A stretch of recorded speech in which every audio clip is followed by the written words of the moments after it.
the NBA on NBC. The 1996 NBA Finals. It is a beautiful 65-degree day in the Pacific Northwest as you look at the new Key Arena located in downtown Seattle. This capacity crowd of better than 17,000 is hoping their Sonics can get back into the series after losing the first two games on the road. It's the Chicago Bulls and the Seattle Sonics in Game 3 of their best of 7 NBA Final Series. Hi, everybody. I'm Marv Albert along with Matt Dukas and Bill Walton. And, Bill, the major concern of the Sonics, the fact that their all-star point guard, Gary Payton, just has not done it in games 1 and 2. What do you look for tonight from Payton? Marv, Seattle's making this just way too complicated, and because of it, Gary Payton has been a non-factor offensively. Late in Game 2, Gary Payton had a terrific look, wide open with the game on the line, and he barely drew iron. The frustration's so very evident.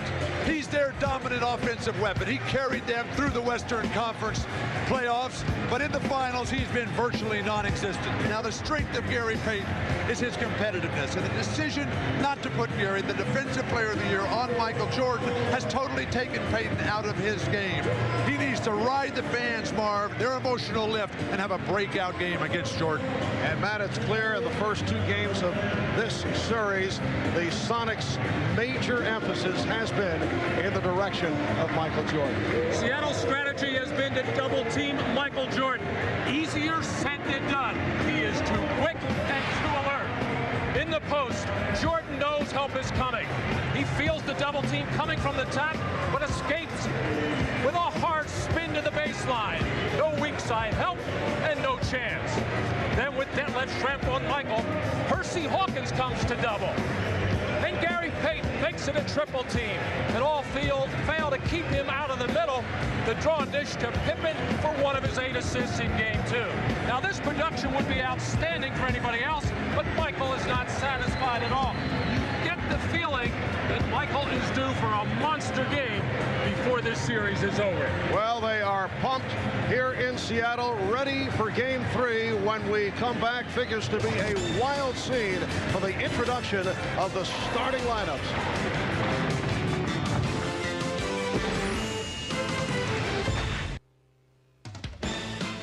The NBA on NBC is brought to you by Miller Lite.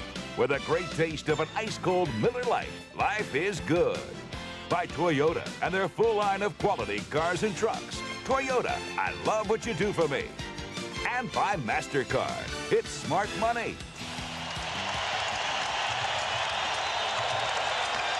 We welcome you back to the Key Arena in Seattle.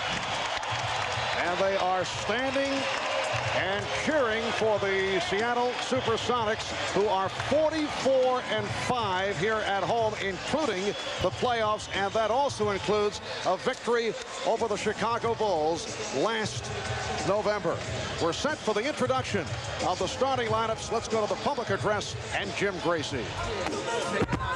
Ladies and gentlemen, welcome to Key Arena at Seattle Center for Game 3 of the 1996 NBA Finals between the Chicago Bulls and your Seattle Supersonics.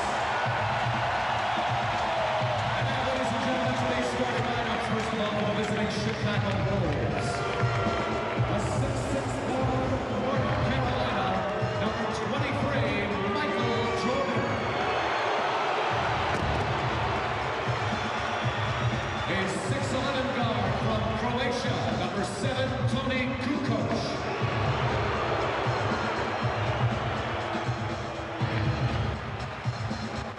A 7'2" center from New Mexico, number 13, Luke Longley.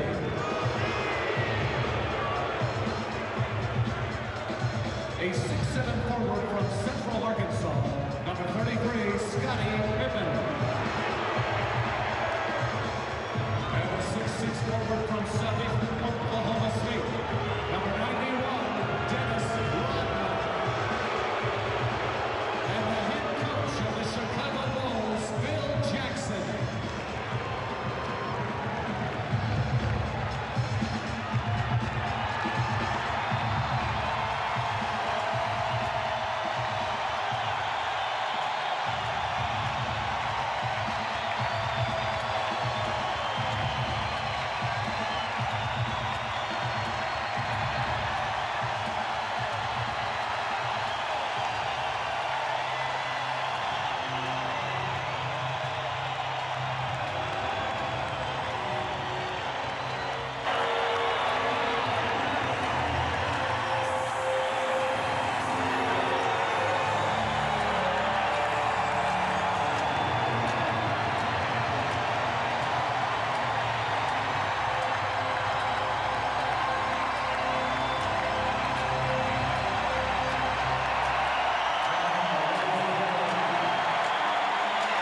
this crowd is ready, as are our Ahmad Rashad and Hannah Storm. We have reports from both.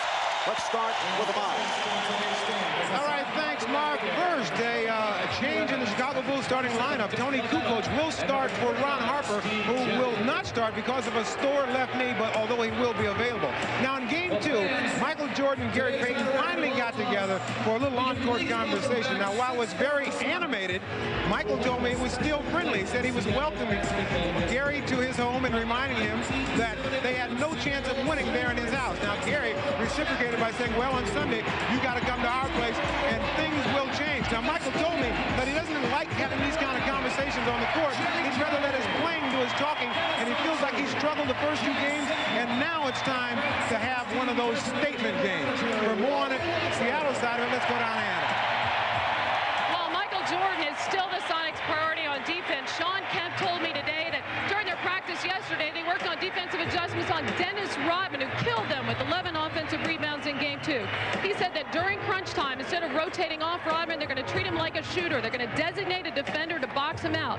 That defender's either going to be Sam Perkins, Frank Rakowski, or perhaps even the strong and quick Vincent Askew. It will not, however, be Sean Kemp, creating some potentially strange matchups in certain situations. Kemp said the main thing they emphasize, being aware of Rodman at all times, even though he may not be a scorer, recognizing that he is a formidable force on offense. Marv? All right, Hannah.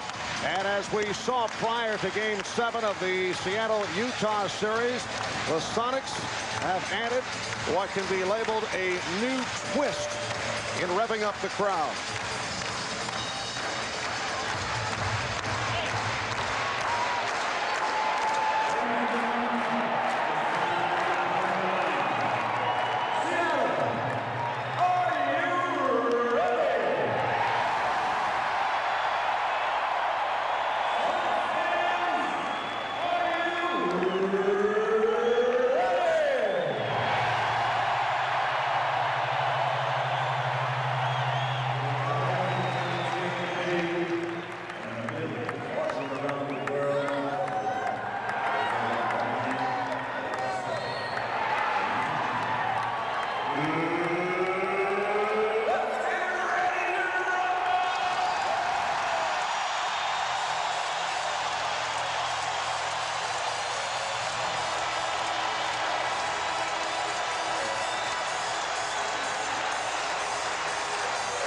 Well, boxing ring announcer Michael Buffer making the trip to Seattle, but you know, he might want to consider switching to the decaf latte.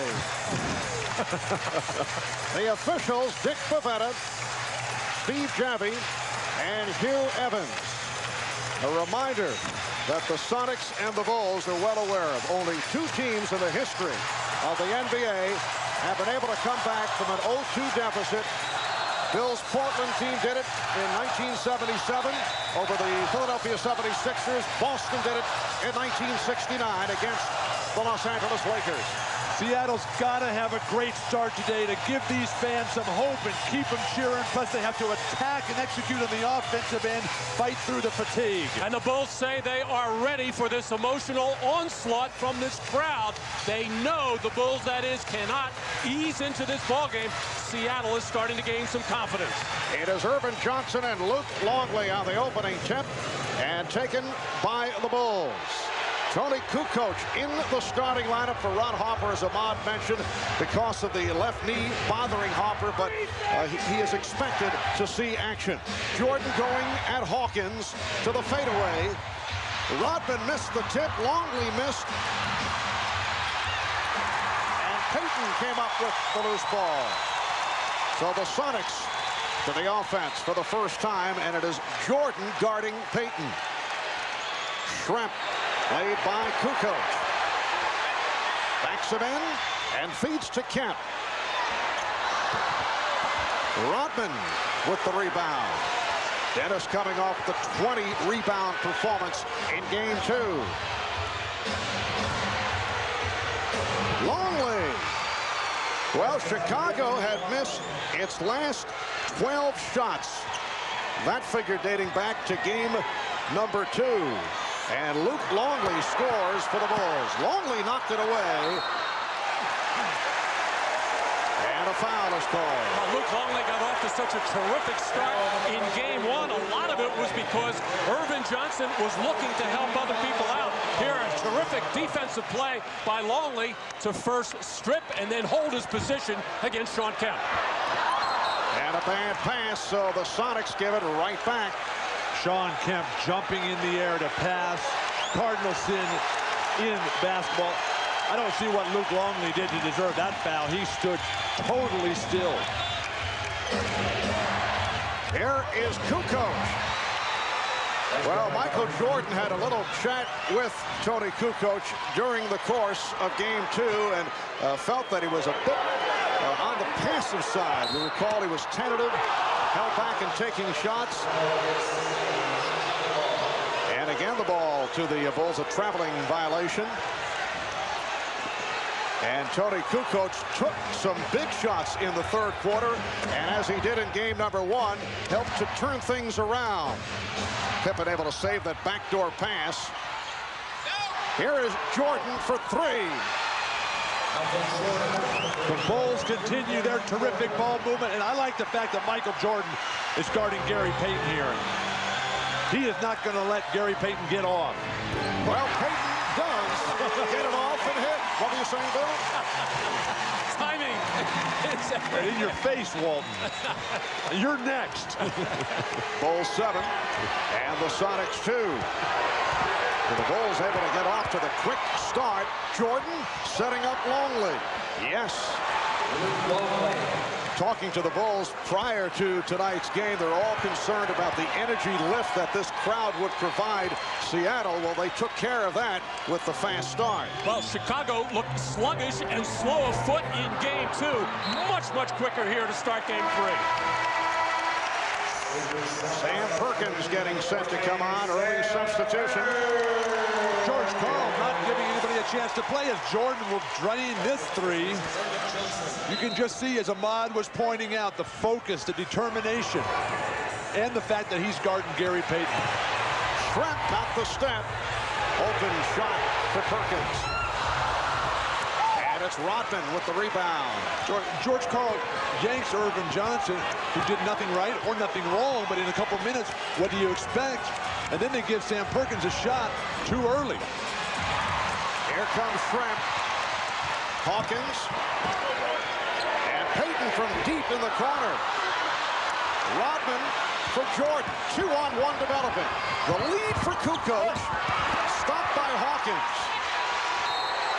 And a jump ball. Good play by Percy Hawkins. Hugh Evans called a jump ball, but the outside official, Dick Bavetta, has called a foul on Hawkins.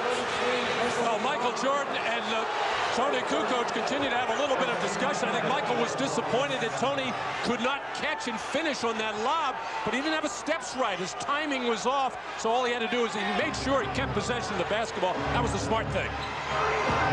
Pippen got the step and puts home the putback. It's always funny because a great player. Oh, they're going to call a foul on Rodman in the transition game. Or not a foul, excuse me. Now they do indicate a foul call. It is on Rodman, and a timeout is taken with 8:29 remaining in the first quarter. The Bulls with an 11-2 advantage. Although the Bulls won game 2 on Friday night in Chicago, Michael Jordan was not pleased with his own play or with the play of his teammates, and we talked about that earlier with Michael. Well, I thought we were not preparing ourselves appropriately for the games mentally. I think Phil and the coaching staff have done a heck of a job in trying to get us prepared for the game strategically, but I think what we have to do is consume all that and then go out there and execute it properly. And we got to have the right mental preparation to do such. And I felt we were, because at home, taking things a little bit for granted, a little lightly, and it showed in the first half. Well, it has not appeared to be the case here at the start. Gary Payton has come out firing away. You just saw that air ball from deep in the right-hand corner. He's taken lots of shots, but those shots have got to go in. Seattle 0 for 3 from behind the line, continuing a disturbing trend as Jordan making that statement game, going at who's ever guarding him. Well, whatever the Bulls did yesterday at practice and what they talked about today, they are moving their bodies and moving the ball. The offense is crisp. You mentioned the disturbing trend as Kemp is able to get position inside. The disturbing trend from three-point land. They are now 8 for 34 from downtown in this series. Well, that's been the focus of Chicago's defense throughout the playoffs against every team. They do not want to give open looks to anybody. Tony Kukoc with a beautiful move. He's hit 2 of 3. And the Bulls are up 15-4. Another bad pass. The sloppy play by Seattle continues. Assist-to-turnover ratio, we talked about it at the open. Plus, you get this sense that this is like Game 3. Chicago at Orlando, that 20-point victory. Chicago came out and played perfect basketball, particularly from the defensive end. Backdoor lead for Longley, who blew the layup. And here's Kemp. Offensive foul. It's a charge on Kemp. Well, Dennis Rodman saw that one coming from about 30 feet away, and he couldn't believe it. Shawn Kemp just kept coming and coming and coming. He was standing there waiting forever. The offensive charge. Another turnover. And twice now, Jordan at the offensive end has thrown loud passes, once to Kukoc, once to Longley. I don't know if they work on those in their native Yugoslavia and in Australia. They need more television sets over there. Bill turning very, very cruel here. Well, that's how you learn the game, Marv, is as a kid watching the games. We may see Michael curb those lob passes the rest of the way. Throw them to Scotty and Rodman. Illegal defense was just called for the first time against Seattle. Here's Kukoc for 3. Well, Phil Jackson forced to go with Tony Kukoc as the starter because of the knee problem suffered by Ron Harper, and Kukoc has come out on fire. 3 of 4, 7 points. 18-4 Chicago lead. Schrempf for 3. Did not hit the rim. Very poor offensive execution. To not the kind of start that Seattle needed. Chicago is playing perfect. And here's Pippen drawing the foul. Well, all season long, when Tony Kukoc has had the opportunity to start, he has delivered. In all of his statistics, much, much better. He's always been comfortable as a starter. You can see it in his eyes in this one. I think Seattle came out in this ballgame maybe relying too much on the emotion of the crowd in this building, and they have yet to settle down and just do not know where they want to go at the offensive end. Very haphazard. It is now Chicago 19 and Seattle 4. Percy Hawkins trying to put the move on Tony Kukoc. Shawn Kemp. And the Sonics are now rushing shots.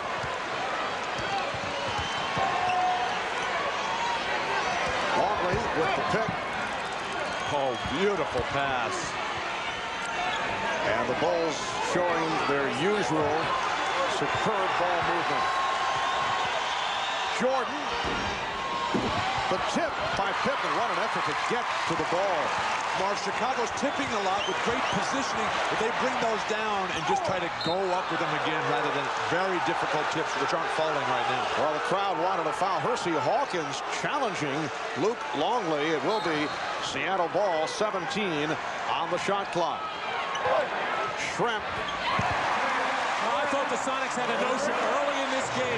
They wanted to go at Kukoc with Schrempf. They went a couple of times.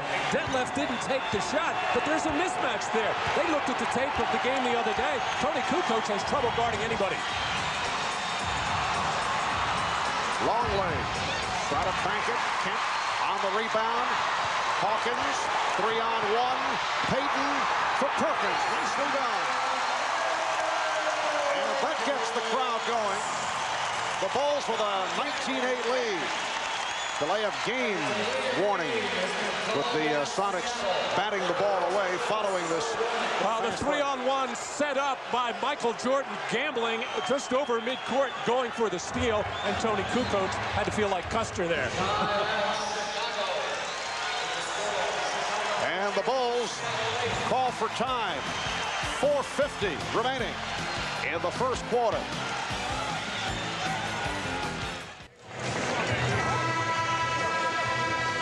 Key Arena, where the Bulls have an early lead on the Sonics, 19-8. An animated Seattle huddle. Nate McMillan, the injured co-captain of this team, trying to pump up his teammates, saying, you're reacting to the situation. You're thinking too much. You've just got to play and let this game come to you. Sam Perkins telling his teammates, we're rushing, we're forcing shots, and we've got to stop doing that.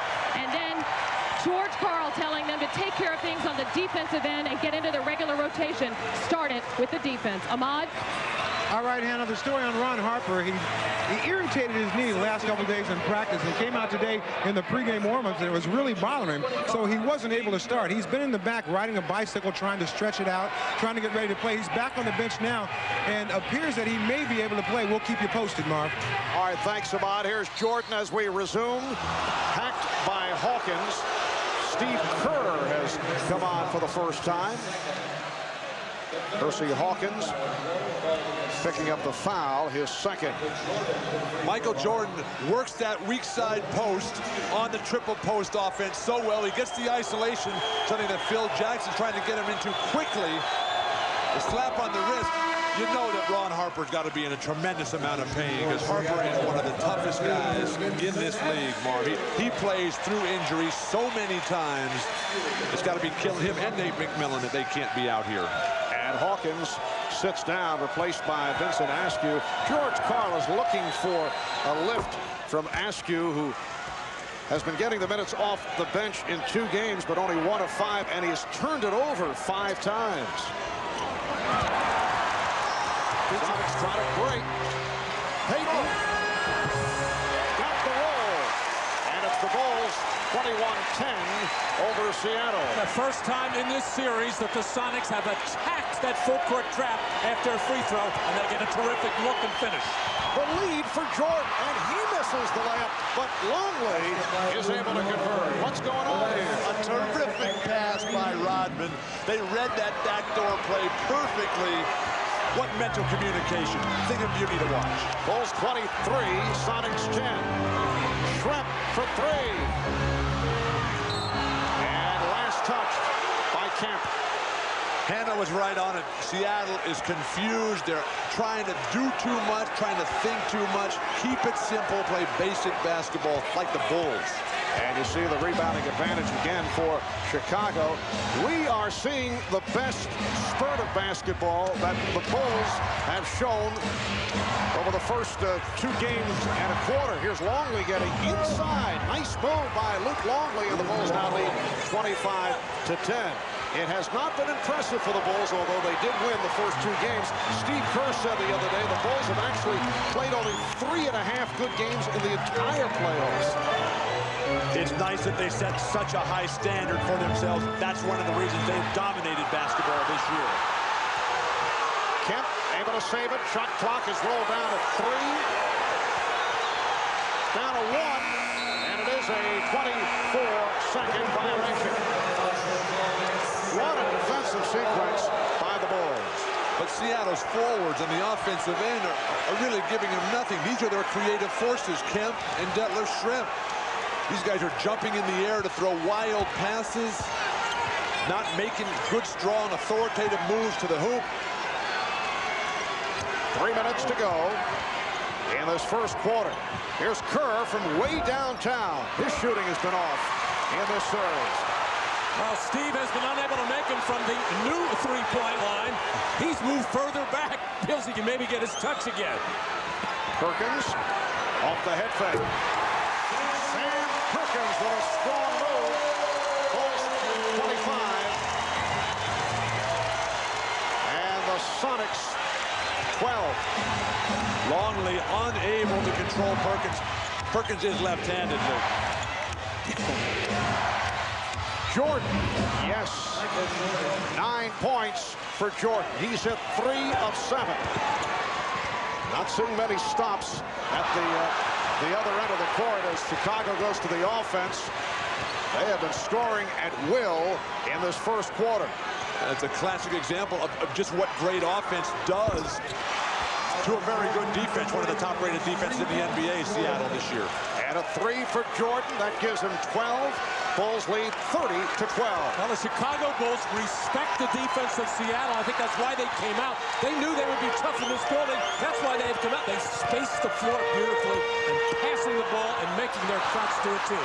The steal by Jordan leading to the breakaway by Pippen. Oh, the Bulls are just eating up the Sonics in this opening quarter with 1:35 remaining. It's the Bulls 32 and the Sonics 12. 22nd timeout called by Seattle. Michael Jordan hits the three-point shot and then comes right back on the defensive end on the advancement of Seattle's offensive possession. The look-away pass and Scotty off to the races, and you have to wonder if Chicago was just toying with Seattle back in the Windy City.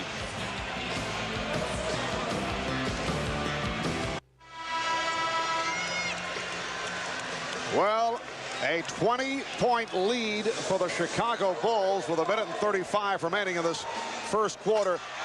The largest lead at the end of the first quarter in the history of the NBA Finals. 20-point lead by the Lakers over the New York Knicks back May 6th, 1970. That was game number 6 of that best-of-7, followed up by the long-remembered Willis Reed appearance in Game 7 back at Madison Square Garden, leading to the victory in the series by the Knicks over the Lakers. Pippen on a lead for Rodman. The onslaught continues. And no excuse for that on the part of Seattle. Just very poor transition defense. And plenty of time to get back and cover up in the lane. We're approaching 1 minute left in this first quarter. Trent, reverse, able to recover.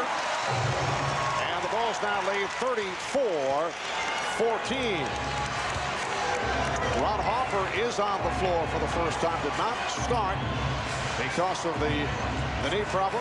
Michael Jordan sitting out here in the final minute and a half of the first quarter. So Harper and Kerr at the guards. Kukoc, Pippen and Rodman up front. Kukoc forcing. And Payton in the open floor. Hit from behind by Kukoc.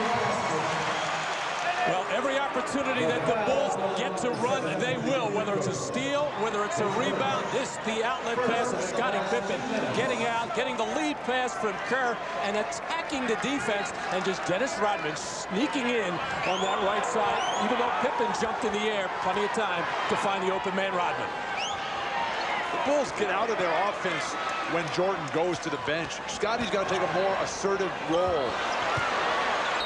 Perkins able to save that pass, nearly thrown away by Askew, and a foul committed by Kukoc, his second.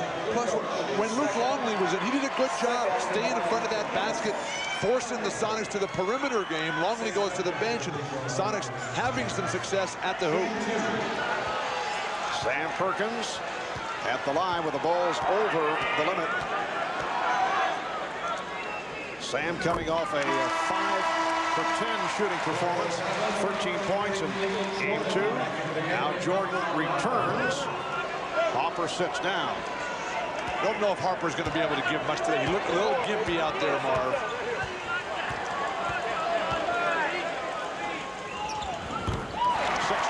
Seconds remaining in the quarter. 18-point Chicago lead. And the Bulls holding for a final shot. Down to 5.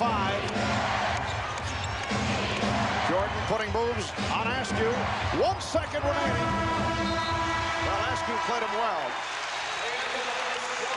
So the Chicago Bulls in command after 1. They are up 34-16. Tony Kukoc providing a lift in the starting lineup at 3 of 5, 7 points, 12 for Michael Jordan. We'll be back in Seattle right after these messages.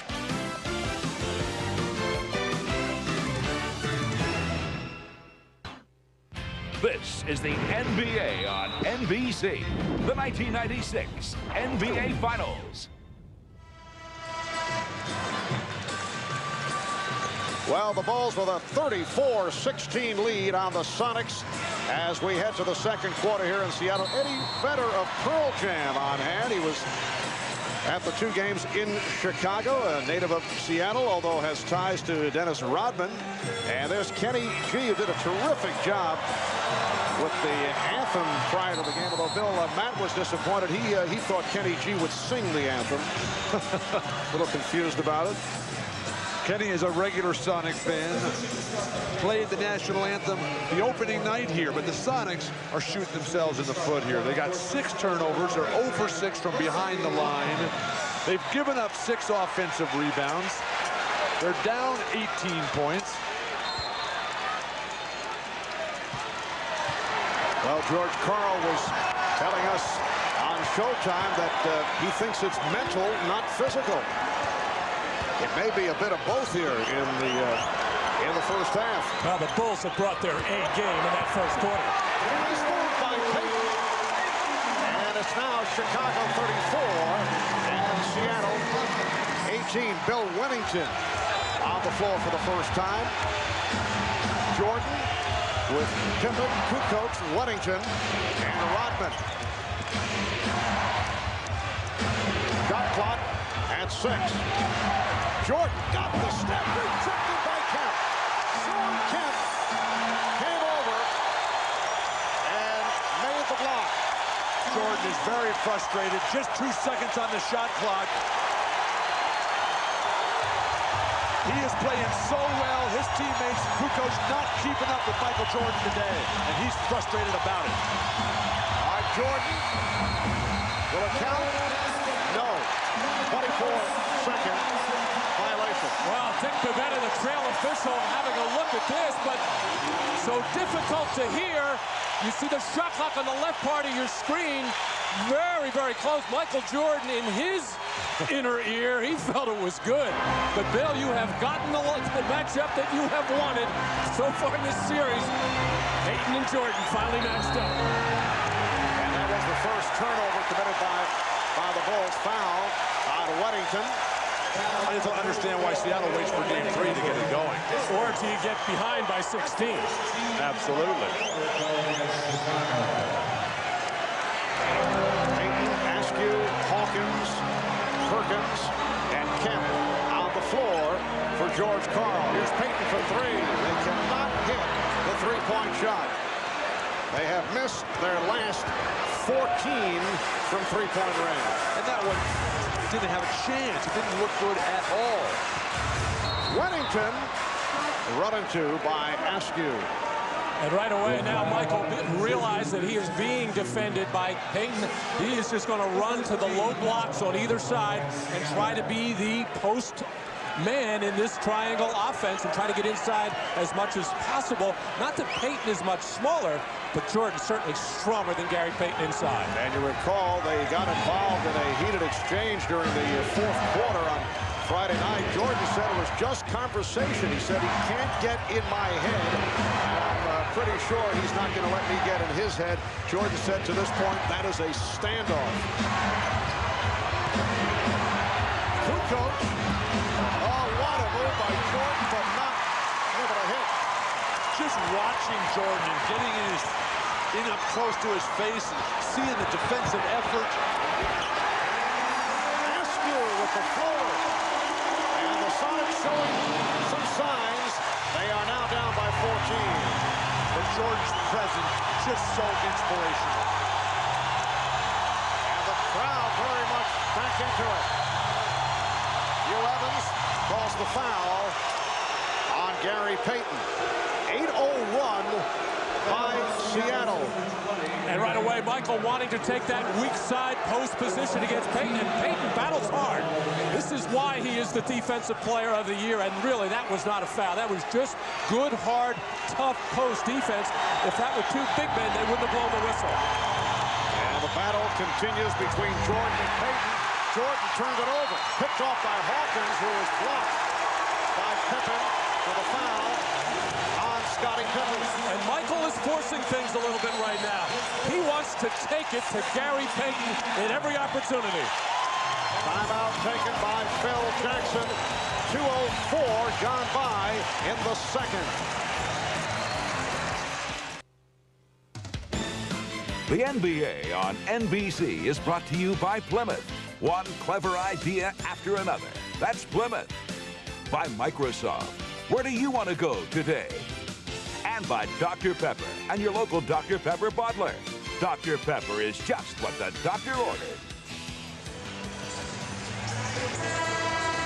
We welcome you back to the Pacific Northwest as you look at Dennis Rodman, who a moment ago was hit with a technical foul for what is termed unsportsmanlike conduct.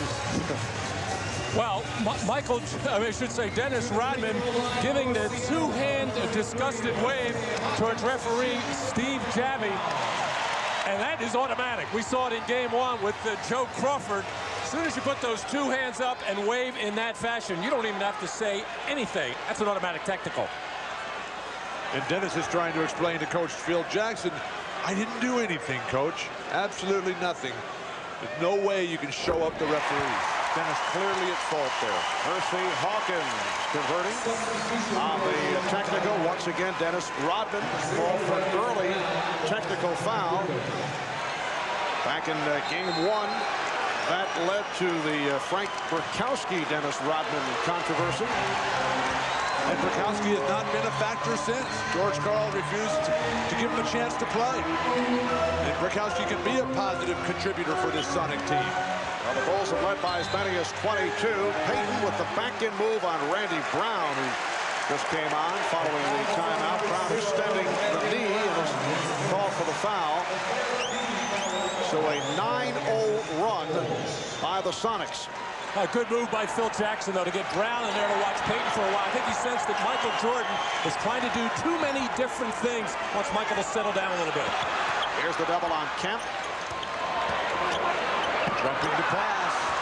Askew, as a result, lost it. A host of turnovers in this first half by Seattle. The Bulls have missed their last 5 field goal attempts. Pippen getting the good position. Got clock at 6. Travel call. Scottie Pippen was hammered inside. The non-call led to the scramble play in the perimeter and the confusion for the Bulls.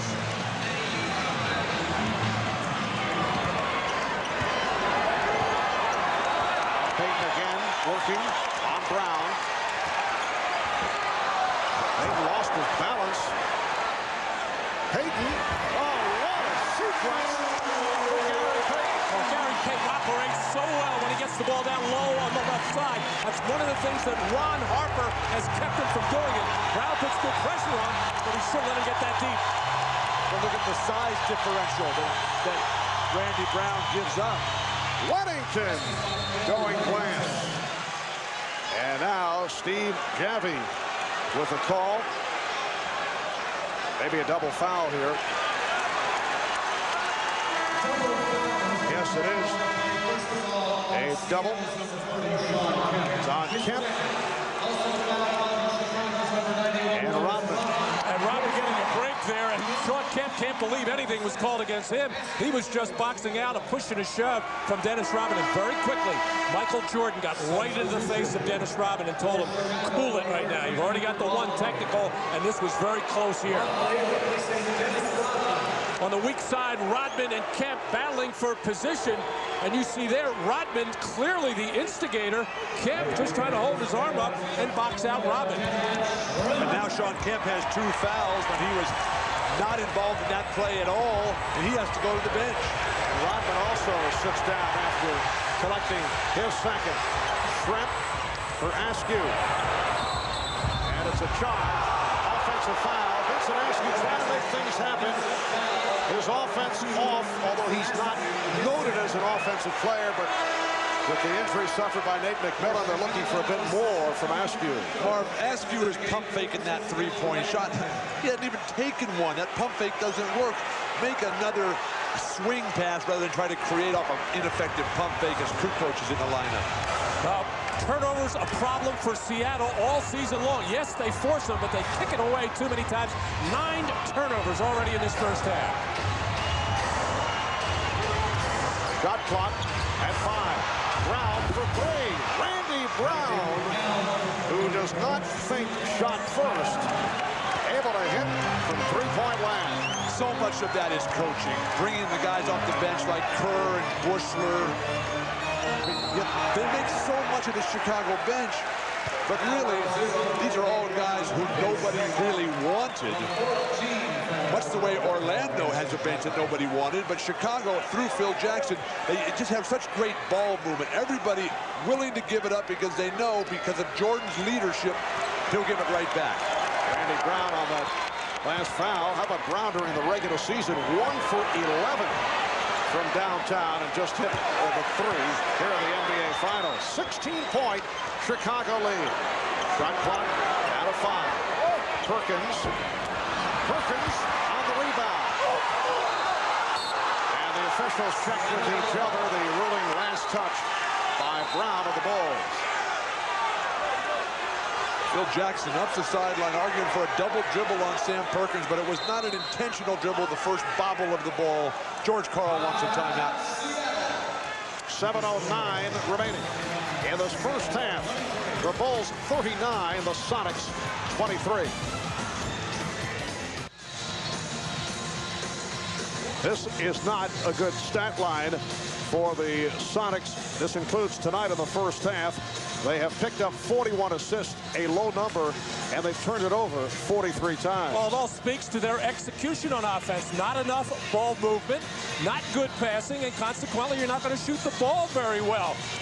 But the Sonics have had problems with turning the ball over all season long. That man, Shawn Kemp, averaging 4 turnovers a game throughout the season. He's got 3 tonight, as does Askew. Kemp averaging over 30 points a game in this series. He's got 2 points this afternoon. Seattle had only 10 assists in the game on Friday night. Payton able to chase it down. Shrep eluding Bushler, who just came on. That left Shrep with his 3rd field goal. He has 6 points. And the Bulls now lead 39-25. Chicago is led by as many as 22. They came storming out to quiet this crowd. The crowd getting back into it with the good play by the Sonics, who were able to run off 9 straight points. Kukoc will go to the line as he was hit. This is just another example of what I would call careless defense. Yes, it's the way Seattle plays, but let's watch Detlef Schrempf first. Having to shake off the challenge shot there. Got a good look at the basket, as Detlef Schrempf is going to have to do a lot more of that. But at the other end, ball goes inside to Luke Longley, and Gary Payton just gambles and comes over and double teams, and then leaves his other defenders out of sorts underneath the basket. You just can't do that. Matt, Chicago is the best offensive team in basketball this year by the numbers, but they stick with their patterns. You always sense, well, we know this is coming because they're going to post up a guy, they're going to flash off. Seattle, it's too much of a scramble. Off the pressure defense, a foul on Bushler. Bulls over the foul limit. 6.5 minutes remaining in this first half. You see Frank Burkowski getting set to check in. Dennis Rodman has been sitting it out, as has Shawn Kemp after they picked up the double foul. Kemp is now back on the floor. Shawn Kemp very quiet in this first half. 1 of 3 from the field. Well, Burkowski checks in, and here's his good friend Dennis Rodman getting set to return. Now the courage of Phil Jackson right now. But Dennis Rodman already 1 technical, a couple of personal fouls. A volatile situation could develop, but I think Phil trying to show Dennis that he trusts him.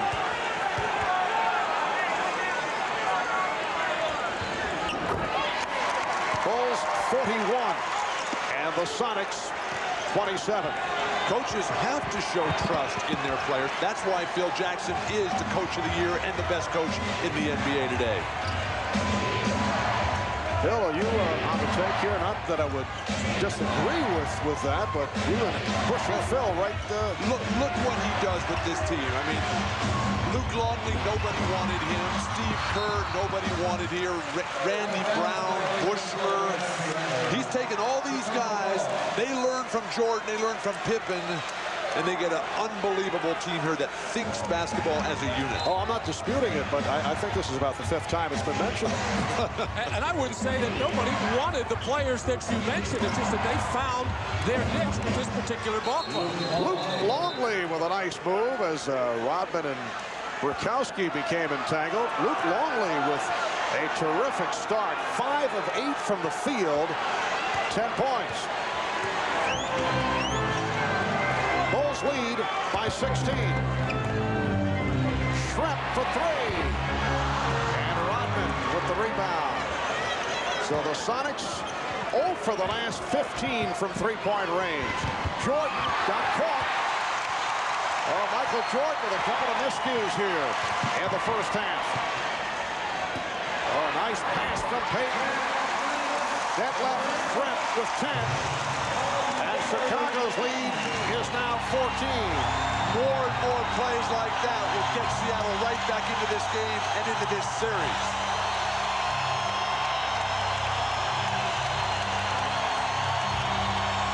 Kerr, yes. Steve Kerr with his first field goal coming into today. 1 of 11 from the field the first 2 games of the series. And coming off a superb shooting performance against Orlando. Detlef Schrempf, a different player here in the first half. He's manhandling Judd Bushler right now in the low post, but Detlef Schrempf can do that to various sizes and shapes of players. Timeout taken by the Bulls. 4:45 remaining in the first half. The Bulls by 14.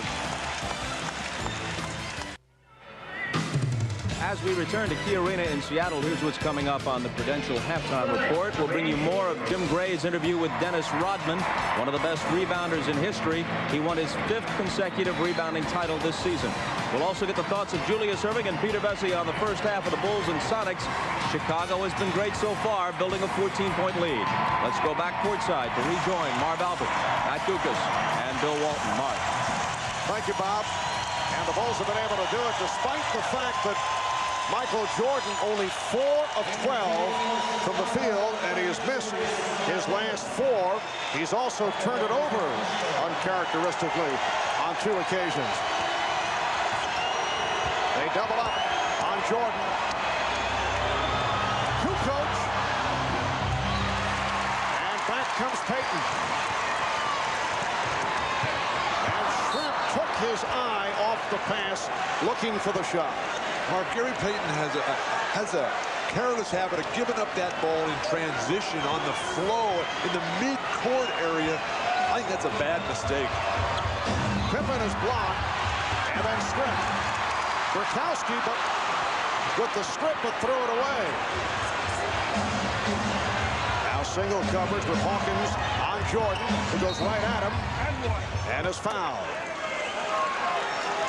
And you mentioned Jordan's performance, Marv, but it was his start that set the tempo, that got him out to that 20-point lead, and they've just been sort of hanging on right now, just sort of trying to keep the status quo, maybe get to halftime with a good solid lead, and then come out in the third and just really hammer down again. That seems to be Michael Jordan and the Bulls' approach today.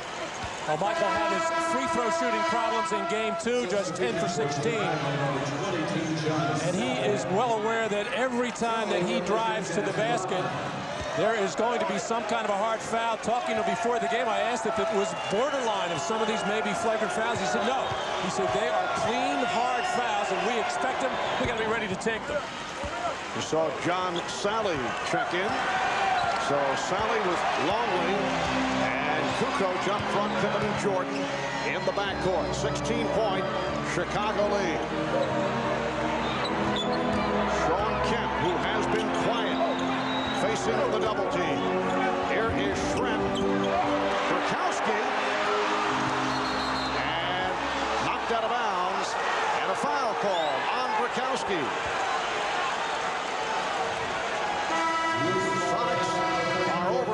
Brykowski commits his second personal. A wild offensive sequence for Seattle where they're really just throwing it up there. They need to get better shots. You drive in there, you draw the defense, and then you kick out to somebody who's standing at the foul line or the three-point line. Brykowski unable to get it going. And Brykowski sitting down. Jordan now with 15 points. The Bulls 48 and the Sonics 31. And this game 3 of the best-of-7 NBA Final Series. Game 4 here in Seattle Wednesday night. 9 o'clock start Eastern Time, 6 out on the West Coast. 3.5 remaining in the first half.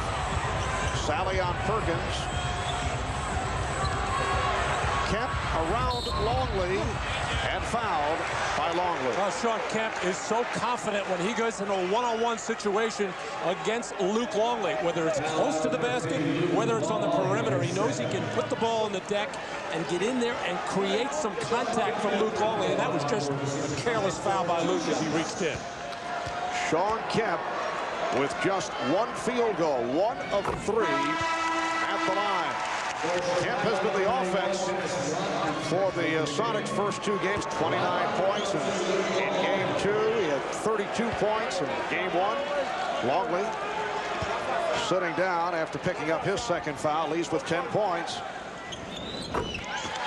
So the Bulls with a 49-33 lead. Marv Rodman's been in and out of the lineup so much tonight, almost like on a yo-yo there. Impossible for him to get a rhythm for the ball on the boards. Kukoc able to save it. Pippen resets. Shot clock down to 4. And it will be Seattle back in possession. Well, if you're George Karl, you're just hoping in these last 3 minutes that you can close this gap, get us around 10 or 12, so you have something positive to talk about during halftime. Back comes Kukoc.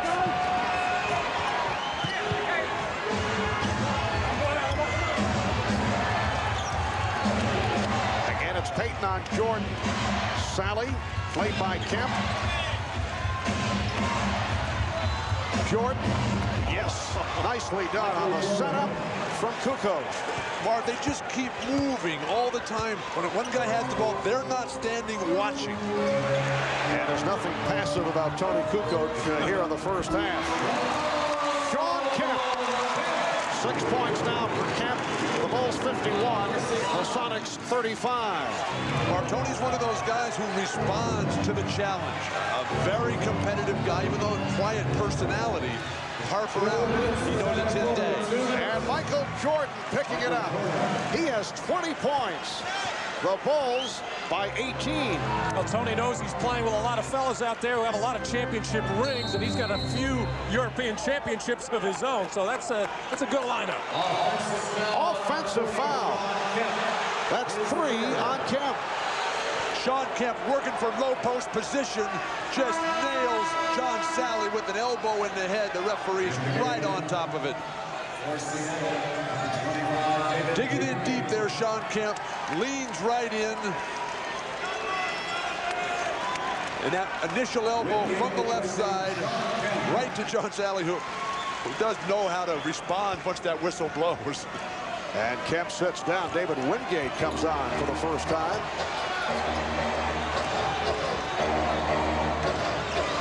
Jordan being guarded by Wingate. Shoots over him. Yes. Oh, Michael is on fire now. 23 for Jordan. 3-pointer for Michael Jordan.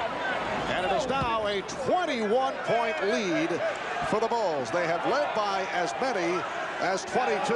Foul was called on Sally. It wasn't too long ago we were saying Michael Jordan, maybe he's trying to do a little too much. Well, hey, he's doing it. Inside, outside, everywhere. As he is really feeling it right now like nobody can cover him. When we were talking to him before the game today, you could just feel that intensity just coming out, oozing out, if you will. This is a very special person. But of most significance, Michael telling us that he would like to play golf tomorrow, and the only way he could do it under his terms would be if the Bulls win today and Phil Jackson gives the club the day off from practice. And we said that might be your greatest motivation, and he did not disagree. Well, even if they don't have any time off from practice, the sun stays up so long in this town. 9:15 last night. It was still shining. Matt looking out the window with the watch in his hand. I wrote it in my diary. That must live in the southern hemisphere. Bulls with a 56-37 lead. Jordan. Yes. Michael Jordan with 25. He is now 8 for 16. And the Bulls lead 58-37. Marv, it all comes down to style for the Bulls right now. Everything coming off, passing. The few occasions it does break down a little bit, Jordan always there to bail him out. Foul is called. Sally took down Perkins. Michael Jordan has hit his last 4 shots, 25 points in this first half. I was saying how the Sonics would like to go into halftime, maybe down 10 or 12. Well, it's gone the other way, now to 21. And with all the ideas to double-team Michael Jordan, probably the best time would have been to do it these last couple of minutes. Now, yes, he's out on the perimeter, and you don't want to run crazy double-teaming but when he is this hot, you must run at him and get the ball out of his hands. Sam Perkins, 4 for 4 at the line. Marv, I don't think the problem has been so much on the defensive end for Seattle. I mean, nobody's really going to stop Michael Jordan. The problem is offense. They got 37 points playing at home. They come out in the opening quarter, stink it up. They get 16 points.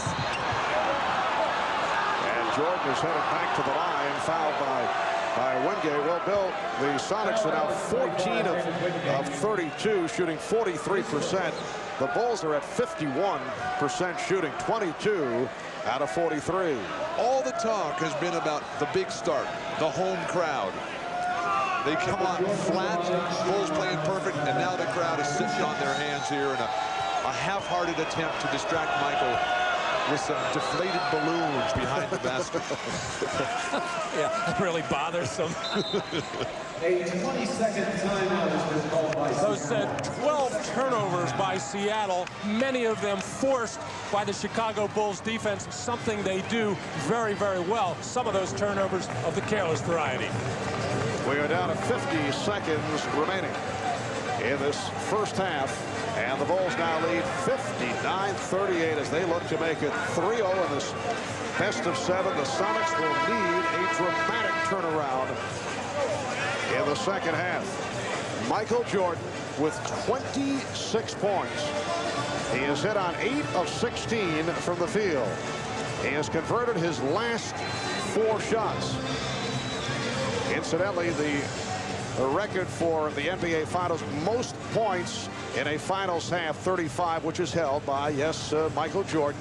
Game 1 against Portland in 92. Another look at the move by Jordan a moment ago that led to the foul called on Wingate. Well, David Wingate and Michael have had their confrontation so far in the 2.5 games of this series. That was just a fly pattern after the made free throw, but David Wingate maybe has some long fingernails there. He got the neck and chin of Michael, the side of the arm. Michael was checking all over the place to see where he was cut on this play. Michael would have been a pretty darn good wide receiver. It's the Bulls 60, the Sonics 38. Matt, don't encourage him. The last guy that did that, he went and played baseball for a while. Perkins. And by Sally. The lead pass for Schrempf waved off for an illegal defense call. On Jud Buechler, who was on the weak side, trying to help out as that double team came about.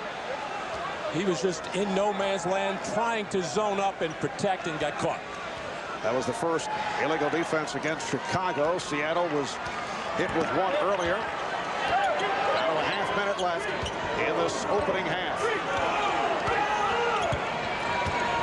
Hayden wanted to use the pick, but Perkins was moving with him. Here's Wingate. Rebounded by Pippen. And the Bulls will hold for a final shot of this first half as we come up on 10 seconds to go. Here's Pippen. Yes, and it counts. Well, a symbolic finisher to a first half that has been just splendid for the Chicago Bulls. It has been a clinic for Chicago. Every aspect. Jordan, Pippen, the big guys are playing their game. Dennis Rodman celebrating. And one is in. And refereeing. Yes. Something different. Well, they did miss a free throw. Final seconds of the half. Biggest lead of the night. Enjoyed by Chicago. Buster with the steal. A 24-point lead for the Bulls, who are seeking to go 3 up in this best of 7. Michael Jordan leading the way. 27 points, 15 in the second quarter. We'll be back in a moment with Bob Costas and the Prudential halftime report. 14 of 33, and Michael Jordan with 27 on 8 of 16 shooting.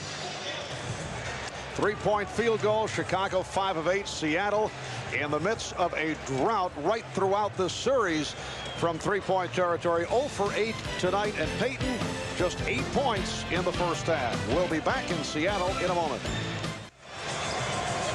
We are back at the Key Arena, which has been kept relatively quiet in this first half by this commanding Chicago lead. Let's check in with Ahmad Rashad. Ahmad?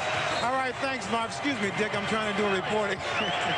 Phil Jackson, unlike in Game 2, didn't have much to say to his team at halftime, but he did say that the second half will mean nothing if they can't pick up where they left off in the first half. Also, to be wary of Seattle coming out and pressing. Marv? Oh, that official Dick Bavetta is such a wacky guy, isn't he? He'll do anything for on-camera time. Seattle starting Frank Brickowski in the second half, not going with Irvin Johnson, who's been the starter. Maybe Frank Brickowski can give him something from a perimeter as the Sonics really struggle from downtown. Longley comes out, followed by Brickowski. Shot clock is down to 2.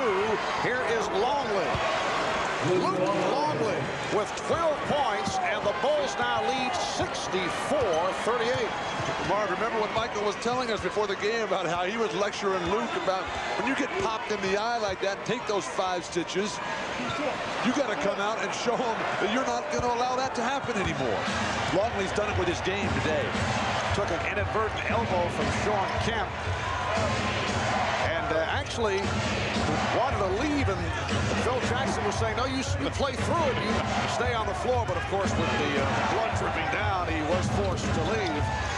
And Jordan was upset because he felt that Longley was just too low-key about taking that shot. And that is another Seattle turnover. It is turnover number 13. And Michael Jordan slipped and fell into one of our cameramen on that last play and just went over to make sure that he was all right as Michael went hard to the floor. That was a terrible pass by Gary Payton. Well behind Frank Brickowski on the dead run. Kukoc from 3. Longley tried to punch it on the back tap, but carried out of bounds. Well, Michael Jordan with that, what has now become the patented get up in the air fadeaway shot, just kept fading all the way back and all over our NBC cameraman. Crowd trying to urge on the Sonics. Kemp fouled by Longley. That's 3 on Luke Longley. No team in the history of the NBA Finals has ever come back from more than 21 down at the half to win. The Sonics trailing by 24 at halftime.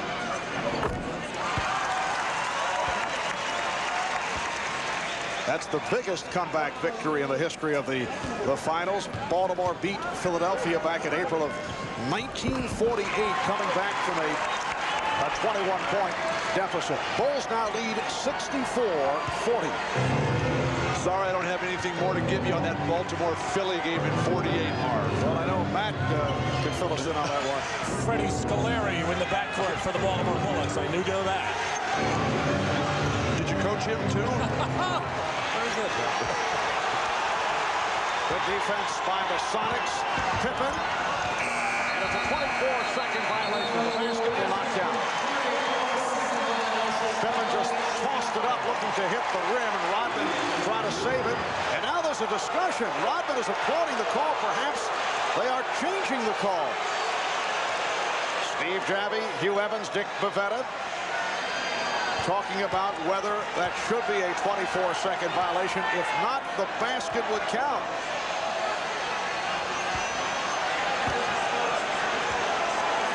So tough because they have to visualize the replay in their mind. Of course, not allowed to use television replays. There is no 24-second violation because the ball hits the ring. We'll get the ruling. Here's another look at it. Has the ball. The whistle blows and it goes to the rim. Yes, it did graze the rim. So the basket does not count, but they'll see how they reset the clock. They'll put some time back up.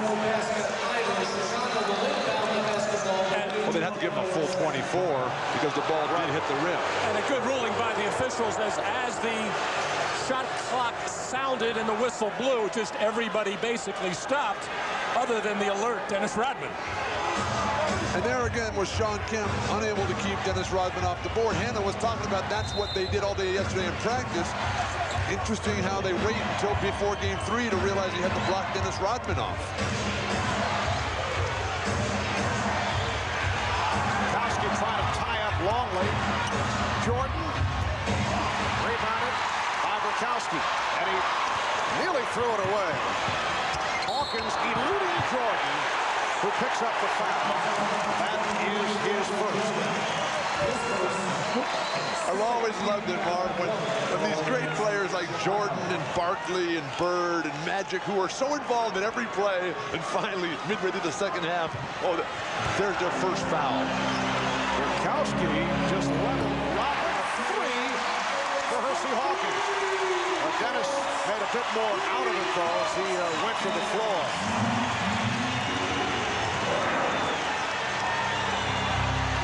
3 minutes gone by in the third quarter.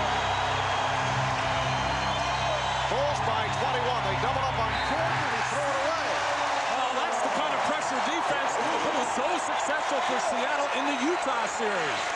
Here, Dennis Rodman and Bukowski getting all tangled up. And Dennis, with a flop there, just taking a little bump from Bukowski. I don't know, a forearm to the throat. Hawkins is fouled. Chicago has to be careful because Seattle has come out as the aggressors in this half. That'll get the crowd back into it. And once that crowd gets going, it is impossible to get them back in their seats. Chicago, not really a single good play in the opening 3.5 minutes of the third. Foul on Pippen.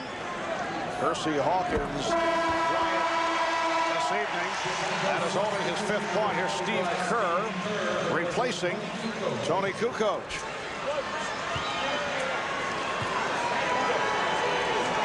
Tony Kukoc providing a lift for the Bulls in the first half. Started the game because Ron Harper is bothered by a knee problem. Kukoc with 9 points.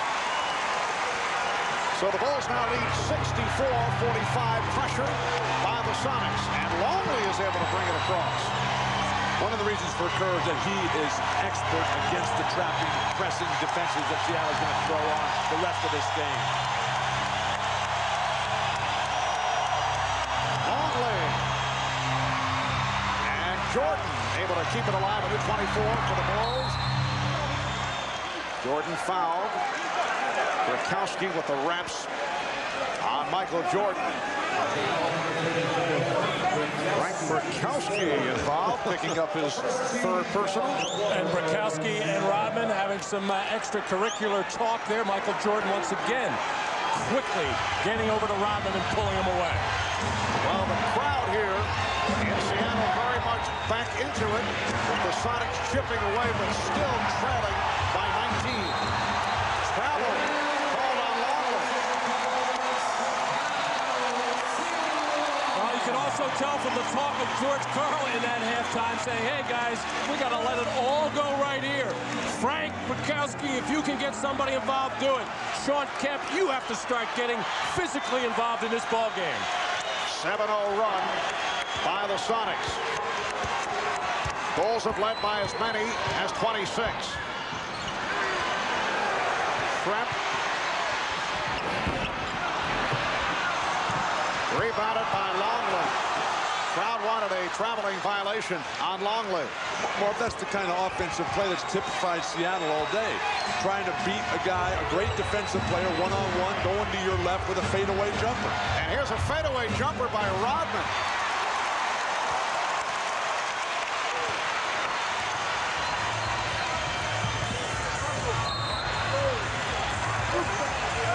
It is a 3-second violation called on Shawn Kemp. This is the kind of Seattle defense that I think everybody in this building, and I know we expected at the start of this game. Very physical, very grabby, clutchy, and just get into the chest and into the face of the Chicago Bulls. The Bulls never let them get into that early in the first quarter.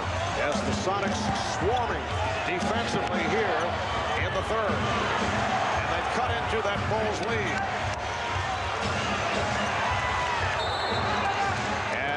Again, a whistle, 3 seconds against Chicago. And the call by Steve Javie over the weak side. Probably could have called something else there as Rodman and Brankowski get all tangled up. And then the 3-second violation.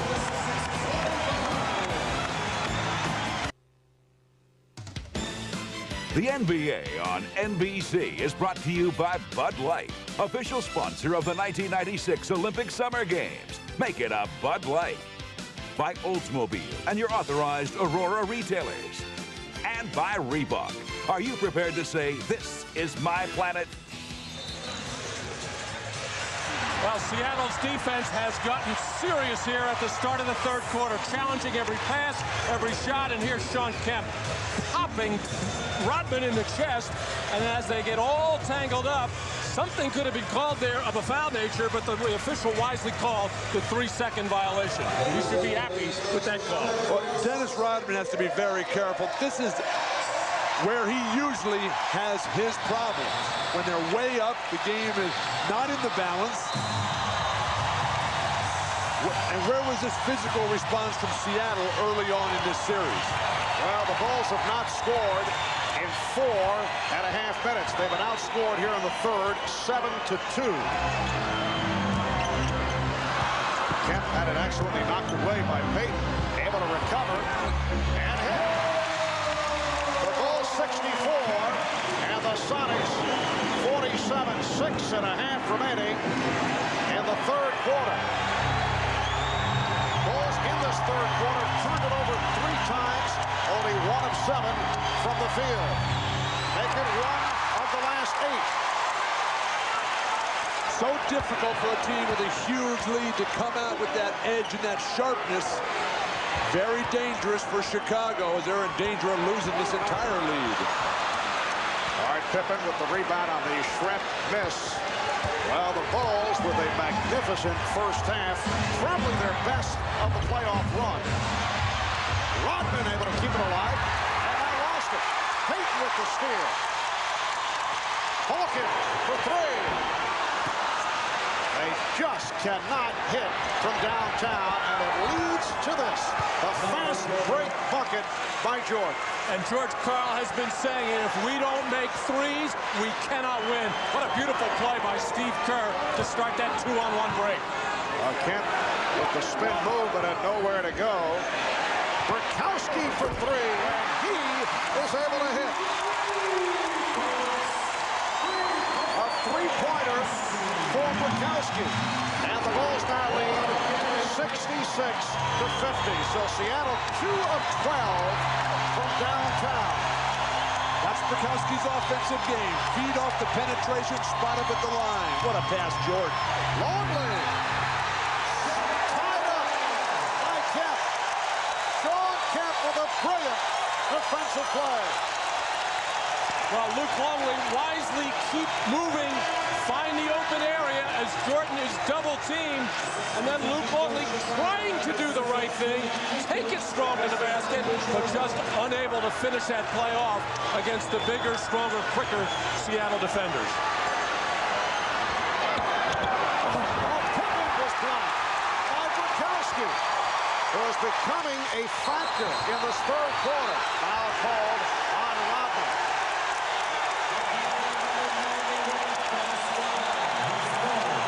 That's 3 on Rodman.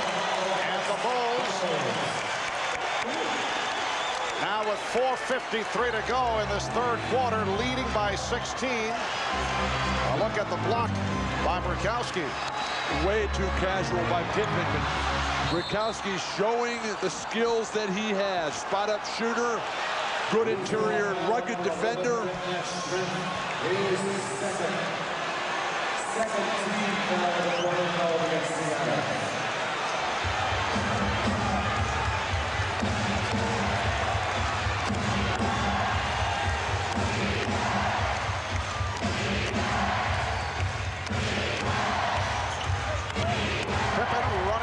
Brickowski. Nice ball movement. Kukoc off the mark on a three-point attempt. Here comes Payton. He was looking for help and then was hit by Kerr. For the Bulls, their 5th team foul. Chicago has done nothing in this third quarter. They've come out, they've scored a total of 4 points. They're all standing around thinking that it's over. Now Seattle is just surging, roaring. The crowd is behind them. This is when they play their best, when their backs are against the wall, as they certainly are. Well, Tony Kukoc took that last jump shot deep in the left corner, felt he was hit on the wrist and arm, and then turned to the official begging for the call. If he had alertly followed his own miss, he would have probably got the rebound, and all of his teammates remind him, don't worry about non-calls, keep playing. The Sonics have outscored the Bulls 14-4 in the third. It's down to a 14-point lead. Kemp knocked it out of bounds. Nice catch by Cindy Crawford in the front row. And there's Cindy getting herself involved in the game. Wearing the Dennis Rodman hat. Timeout has been called with 4:18 remaining in the third. The Bulls only 2 of 13 from the field in this third quarter.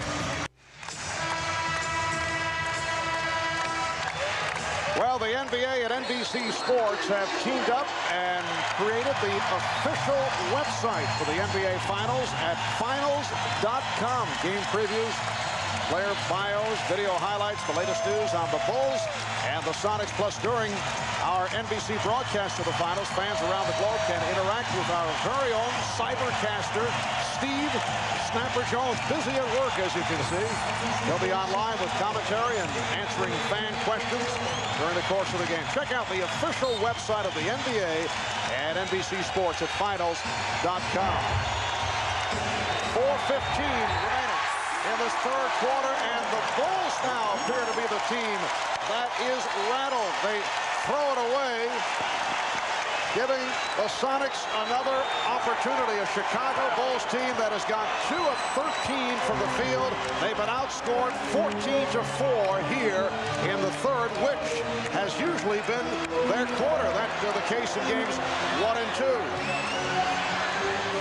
Perkins trying to dump it off, but Pippen able to step right into that passing lane. Marvin Ahmad was telling us in the last timeout that Phil Jackson's telling his team to weather the storm. They'll get tired eventually. The problem with that strategy is that these fans won't let them get tired. Ouch, what a wild and horrible shot. Here comes Payton. Hawkins. And he draws the foul. He was blocked. Foul on Steve Kerr. So the Bulls have scored only 4 points in this third quarter. It's unbelievable with 3:33 remaining in the quarter. Fewest points in a quarter in the NBA Finals, 11. New York Knicks against the Los Angeles Lakers, April 30th, 19 72. Well, the Bulls just have not done enough with their defense to create some fast break opportunities. And then when they have to walk the ball into the front court and try to run their triangle offense, the pressure defense of Seattle has just totally taken them out of the rhythm. Hersey Hawkins, 4 for 4. 8 points for Hawkins.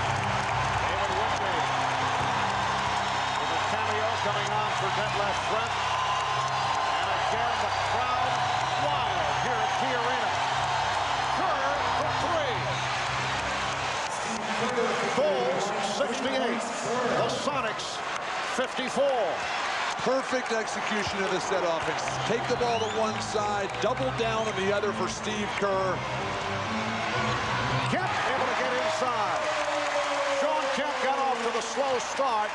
He has now become a factor. He has 12 points. And Mar, it's a very tough matchup. Kukoc trying to keep Kemp away from the basket. He can only hope to get it back on the offensive end.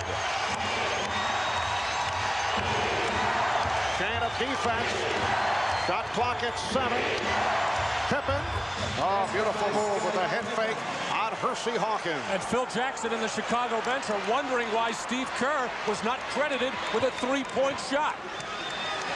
Apparently they did wave it off. Called it a 2. Here's Wingate for 3. David Wingate from downtown. And the Bulls lead 71-59. Michael Jordan's got to get more assertive. He's going to start calling for that ball, waving his teammates away so he can get to the hoop. Shot clock at 6. Pippen. Here come the Sonics. Just under 2 minutes to go in the third.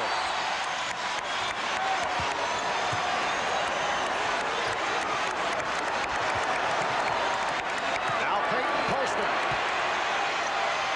Facing the double team. The steal by Pippen. Kukoc chased by Perkins. The Bulls with a 73-59 lead. Well, Steve Kerr in trouble under duress with the post-up of Gary Payton, and his teammates came quickly to his aid and forced the turnover. Matt, you mentioned the Bulls defense not getting it done. They've upped it.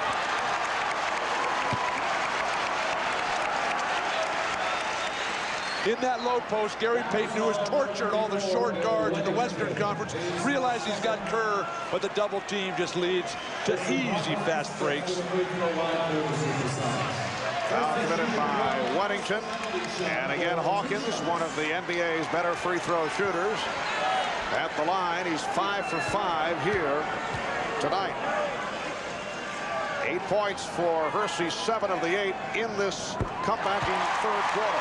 Now, when Gary Payton gets in that position with a guy like Steve Kerr, he's got to anticipate double team, and that's where he's got to find his three-point shooters. The only two on the floor right now are Hersey Hawkins and Sam Perkins, but they have to be spotted up and spaced correctly.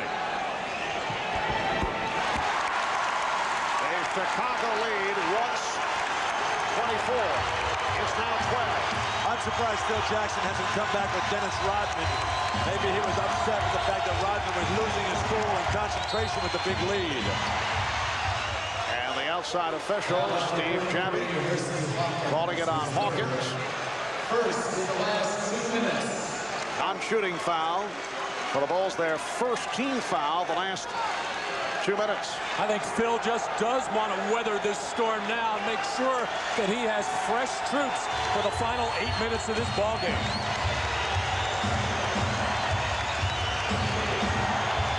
Kukoc watched by Kemp. Wingate is on Jordan.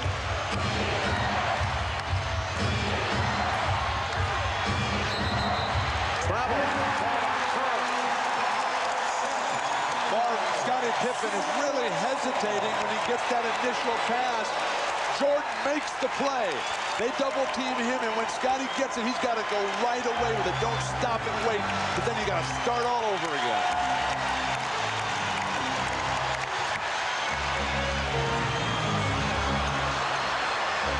Down to 40 seconds remaining in the third. Hawkins got the step. Wingate, and he's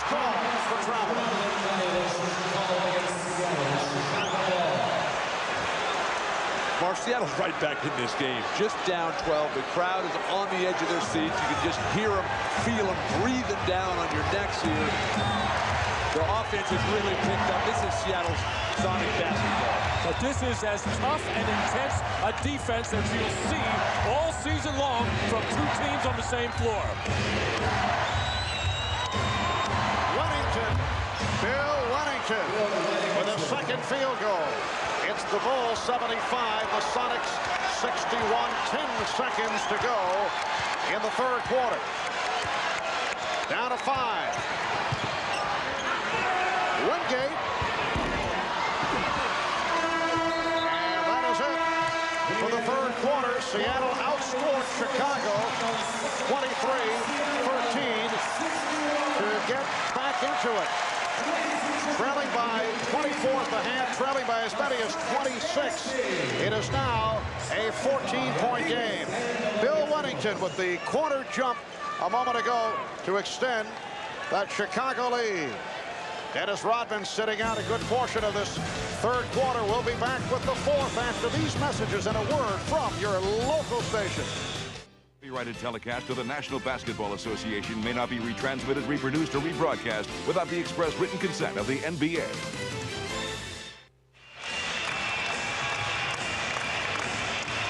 Back at Key Arena in Seattle, Marv Albert, Matt Guokas, Bill Walton, Ahmad Rashad, Hannah Storm, Bob Costas. The entire crew on hand, and we have seen this crowd in a frenzy right throughout the third quarter. The Sonics getting back into it. Chicago shooting only 6 of 19 from the field in the third. Michael Jordan, only 2 points in the third quarter, was not part of the offense, but figures to be a different story here in the fourth. Jordan now with 31. One of those old UCLA plays, Bill, the UCLA cut, and Michael Jordan able to shed David Wingate and get that open jump shot. And that play was all over the blackboard in Seattle's locker room. That high post shuffle. When Wennington sets that pick, Kukoc will just dump it right down to him. Sam Perkins too late. The guard, I think, has to go ball side on that play with Jordan particularly, so you can front him down low if he does take that post position. And a foul on Wennington, a non-shooting affair. Payton putting the spin on Kerr. Kerr on the loose ball. Foul is called on Payton. Steve Kerr was not a factor in the first 2 games in Chicago. Gary Payton gets called for this foul here on Dennis Rodman. Just holds him, keeps him from coming up the lane, and then says, who, me? I didn't foul him. And a technical foul has been called. It's on Payton, who apparently had something else to say in the direction of Steve Javie. It's been a very tough series for Gary Payton.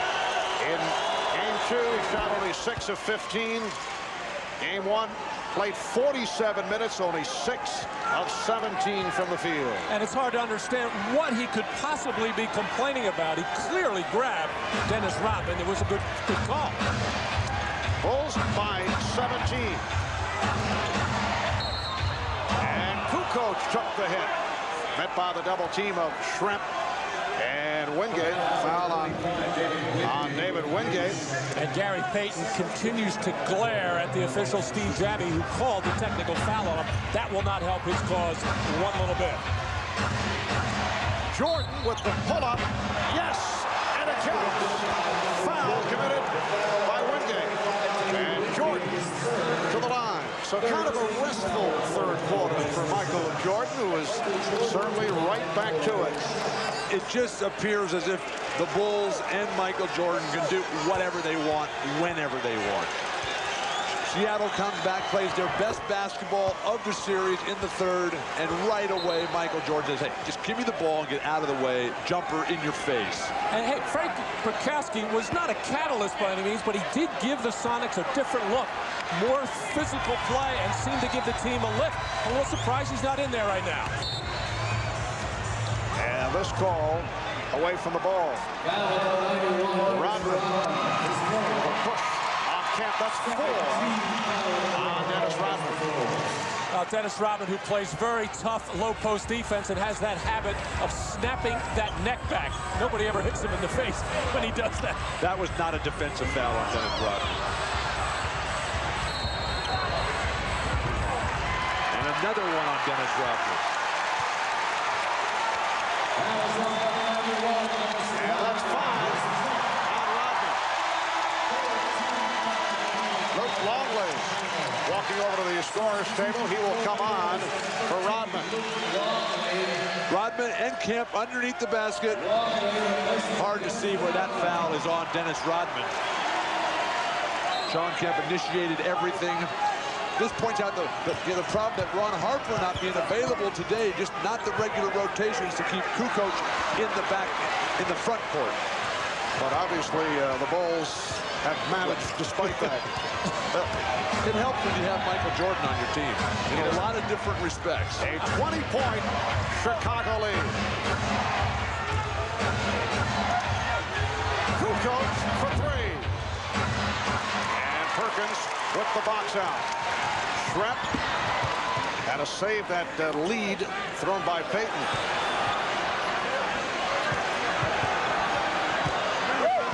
Here's Payton. Gary Payton with 12 points. He's in 5 of 12 from the field. The Bulls now lead by 18. You see this lineup for the Chicago occasionally with both Longley and Wennington on the floor, but I'm sure it won't be too long before Scottie Pippen re-enters. Absolutely, because the Bulls are so much better when they go small. But the way Longley is playing today, I'd go with him and make Seattle match up to him, which they have not done. Well, Longley now has 14 points. Perkins, making the turn, was taken down by Wennington. Here comes Frank Burkowski getting set to check back in. Timeout is called. 9:37 left in the fourth quarter.